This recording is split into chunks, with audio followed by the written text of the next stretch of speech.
you had at the period after the Todd Stout fight that I would imagine would be frustrating, where it's like there were certain bout cancellations and injuries, but then you had that big victory over Brad Robinson where you'd finished him in the second round, and I was announcing that fight, and it just really seemed like there was that, tangible, like frenetic sort of energy. Like, can you even put into words how satisfying it was to secure that last win after going through all of that hardship and all those roadblocks? Oh yeah, for sure. Like after I had injured my knee quite badly there,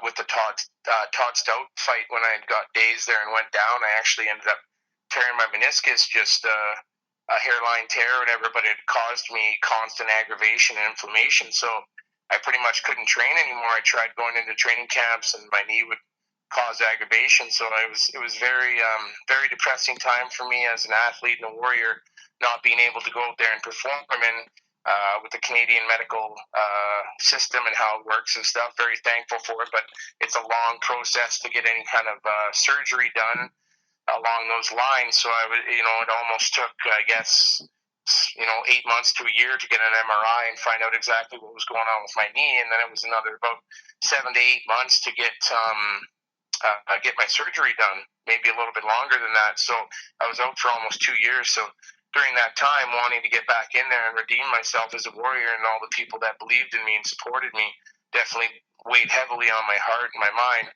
So it was nice to get back in there, and as soon as my knee was, I got out of the hospital there, I signed a contract to fight Kyle Francati, and then he backed out of the fight due to whatever reason. And so now I took on, I just said, hey, Darren, I've been training hard. I'd like to just fight and get back in there. So me and Brad were supposed to fight after my Todd Stout fight, and then my knee kept messing up on me and inflamed and whatnot, and I couldn't train. So I was like, oh, why don't you contact Brad, and we'll go at that again, because we had been lined up to fight.